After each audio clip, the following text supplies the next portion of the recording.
one I saw was at one of the air bases. Yeah, I'm not going to say where it was, but it was there. And that was it. I didn't go in it. And I say that I had a lot of information on what was inside. There was nothing I could gain by going inside and looking at it. I had the drawings, how it looked inside. I had what was in there. And really, to go in, it'd have been curiosity. And in those days, I didn't have the time for your curiosity. Since I knew already what was there and I had the reports known, what would I gain by going in there? I had to take off anyway and go back. And it wasn't, in those days, it wasn't like something new that I was discovering new. I knew about the things. And so I let it go. Yeah, there was curiosity. At times I liked to see what was in there. But not always. I've gone in new projects, new airplanes we built to see what they were. But in many cases, I knew what was there already. And remember, I didn't have that much time. Really, when I was working in research and development, the time element was one of the things. There wasn't enough hours in the day to do what I was doing. Who were the scientists working on that craft, for instance? Oh, I don't know. Aerospace people, technicians? They were mostly, they called themselves aerospace technicians in large. But then many times I've questioned that definition too. Were they really aerospace technicians? Because I know people in the UFO field now call themselves nuclear physicists, nuclear. What did they do? I don't have any idea what they do. Where did they get that name? That they fabricate it themselves? I used to go to Belvoir to our atomic labs that belonged to us and we financed. And they created atomic engineering. That didn't make me a nuclear physicist. In fact, more like when I'd go there, I was the dumbest one in the area because everybody else knew what they were doing. I didn't know. I just go there because I happened to be the one that was in the higher headquarters and worked on the budget for them. So there's a lot of things happening. And a lot of the books, people say, well, he's read the books. I never read any of these UFO books. The only two books I've ever read were Jack Valley's books because I knew I met him and he was considered a friend and we talked about it. I never read any of these other books because I figured what?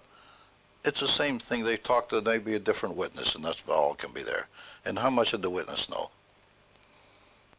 And then I asked the question, were you there when I was doing this work? What clearances did you have? That answers the question and they shy away from that. They don't want to answer those questions. And you have to look at the people who call themselves professional speakers. They get around and give the little lectures, they get paid for it. And it don't matter. I figure it's a way of life. Let them alone. I don't care. I'm not going to discuss this with them. They criticize me, so what? Let them criticize. They'll fall their own weight. It doesn't matter. In fact, to tell you the truth, a lot of times I've thought lately, why the heck did I write this book? Why didn't I just forget it and go back in my easy chair? Why did I do it? Now there's other books to be written. And many times I look at them all and I figure, why don't I throw them away and get rid of them and forget it? Then I look at my kids, my grandchildren, and I figure, well, I better not forget it. Maybe I'll do something with it. I gave this talk to 2,500 people up in Washington. They were all sitting on the ground. And I told this story many times. I hope, I say, why don't I throw them away and destroy them? And they all looked at me, so I told them, but I'll tell you what, I promise you I won't destroy them. They started to clap. Everyone gave me an ovation, and I said, that simple old thing. I told them, in fact, I get the urge to destroy them, and I look at my grandchildren, I think, I can't destroy them. If nothing else, I'll leave it for them. Yeah, I don't understand one part of your reconstruction of the entire situation pertaining to the physical body of the alien, that's integrated part of the craft. When he fades, when he disappears because he's out of his environment, electromagnetic environment, he dies.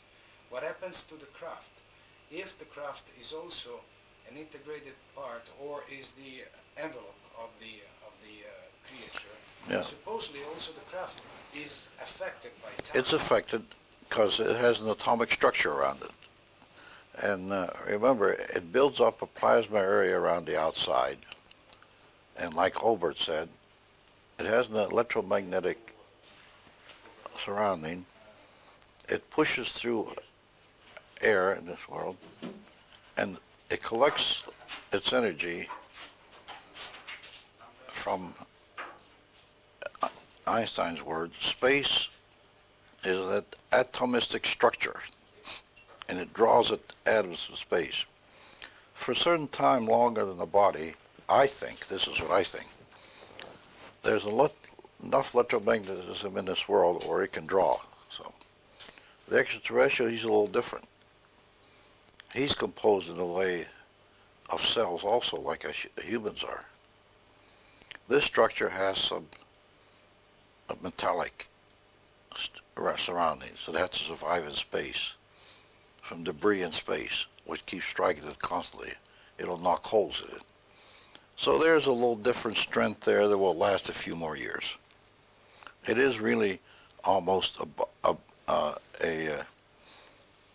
biological type of biological structure because the extraterrestrial fits in it, but made with a little more strength that's needed in the extra. Remember, these cloners that made these things made them in a way where they would fit in what they wanted to fit in. The ship itself is maybe a biological type structure because of the cell and the atom structure, but it's all created with more strength because it has to resist more. This being is protected in a way. Now, when this being comes in this world, he will wear a suit, skin-tight suit, which we found. His skin is atomically aligned, and his suit is atomically aligned. That's to repel radiation and harmful effects, even cosmic action. Since he doesn't breathe air, the ones that come alive in this world will have a type of helmet on them. And since he doesn't speak, he has no vocal cords, he will have something that intensifies that transmission, that he maybe can communicate. And actually, I think they've been seen this way. So the machines, sooner or later, will fade away, will disappear. Sooner or later, it'll disappear. Remember, basically, the structure is like ours. And I don't, Bill, let it sit out. It's all iron and steel, but eventually it'll rust and fade away and disappear and not be worth anything. Give it enough years, the whole world's like it. The world changes its structure and leave it alone for years. So if we are talking about 61, 62, 63, and now we are 98, maybe in 30, 35, 36 years, they disappear. Well,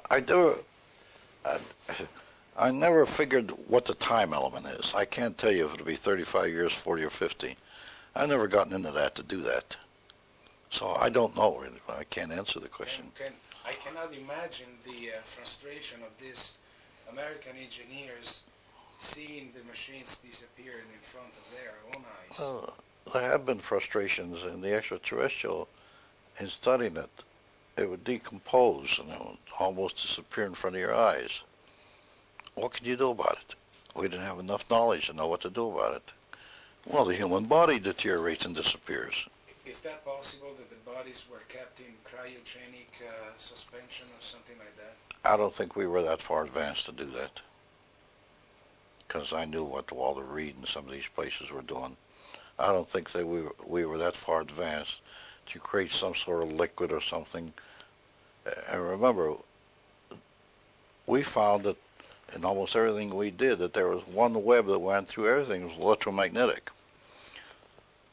When we were in a position where we used electromagnetic to do something on that order, it killed the crew, the Philadelphia experiment. So you see, we didn't know enough really to use anything like this yet. And a good example is the Philadelphia experiment itself, which I just gave you a thing. Fortunately, people ask me if other people come forward to talk to you. There's one case where the man came forward because of the book to talk to me. Now we're friends. And he was there.